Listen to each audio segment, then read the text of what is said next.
There is nothing fair about expecting taxpayers to support those who could work but choose not to. In the next Parliament, a Conservative government will significantly reform and control welfare. We must be more ambitious in assessing people's potential for work. So we're going to tighten up the work capability assessment such that hundreds of thousands of benefit recipients with less severe conditions will now be expected to engage in the world of work. We don't just need to change the sick note, we need to change the sick note culture so that the default becomes what work you can do, not what you can't. We're also going to test shifting the responsibility for assessment from GPs and giving it to specialist work and health professionals who have the dedicated time to provide an objective assessment of someone's ability to work.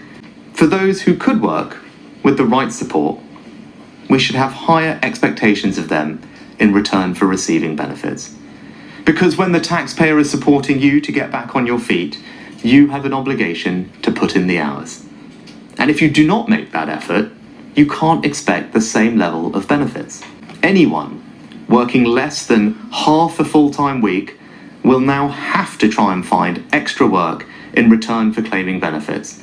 Anyone who doesn't comply with the conditions set by their work coach, such as accepting an available job, will, after 12 months, have their claim closed and their benefits removed entirely. Well, imagine the shock for the Prime Minister when he finds out you can't just scare people into good health.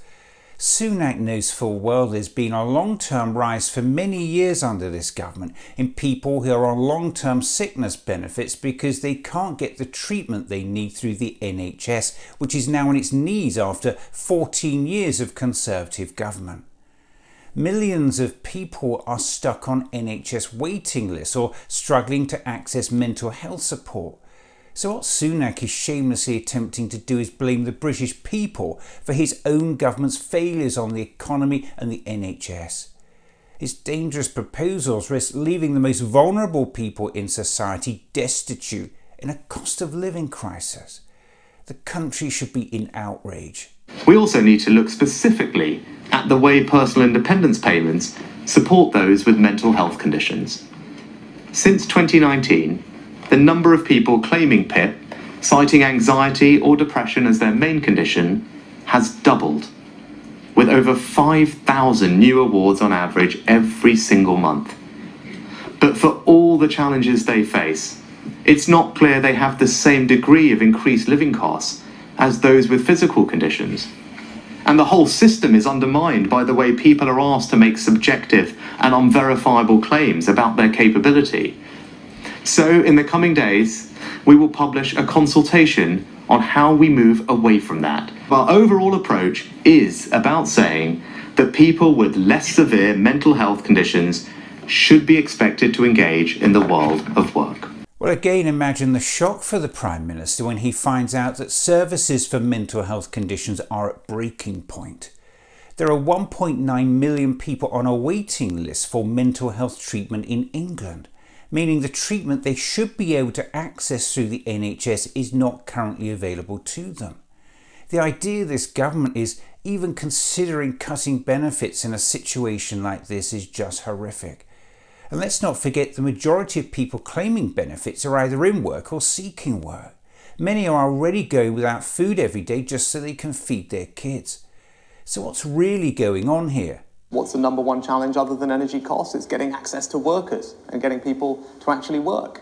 And I strongly believe that part of the answer to this problem is being much tougher on our welfare system. I'll tell you this, right now, there are more people claiming unemployment benefit than there are job vacancies in the economy. I mean, just think about that for a second. And that's happening under a Conservative government. That's clearly not right. Something's gone wrong. And if there are hours to do, if there's a job going, people should have to take the job, as opposed to just being able to stay on benefits. And that's the change that I want to bring. That was the Prime Minister shamelessly blaming those claiming benefits for high inflation labour shortages. Labour shortages which in large part have been created by the Brexit deal he championed himself. So we have a combination of very low unemployment, lower than the EU average and most European countries, which means it gives you a tight labour market. We also have the tight labour market that the US has, but that Europe doesn't have. And we have very low unemployment, a tight labour market. We have got people queuing up to come to this country to pick crops that are rotting in fields, to work in warehouses that otherwise wouldn't be operable, and we're not letting them in. What the Prime Minister doesn't want to talk about is that the end of free movement means hundreds of thousands of fewer workers in the UK. And that's played a significant role in high inflation labour shortages. We know that chronic labour shortages and weak post-Brexit trade are holding economic growth back. You've heard this morning businesses are saying we need looser immigration rules and closer ties with our biggest market, the EU. Are you listening to them? I think the most pressing priority right now is tackling illegal migration. And if that's not bad enough, just listen to this insanity from the Chief Secretary to the Treasury. Are you saying that come what may, even if employers begin to struggle and your promise of growth gets torpedoed because nobody can find anybody to do the work, that you're going to bring down the numbers come what may? I'm not just saying this, Trevor. I'm telling you that we have a plan to make sure that this is the case. So let's not allow this government to just get away with blaming the poorest and most vulnerable members of our society for the economic carnage which the government itself has not only unleashed on the country, but continues to inflict on it. Now, in conclusion, some people no doubt will hear this speech and accuse me of lacking compassion. Well, no arguments from me on that one.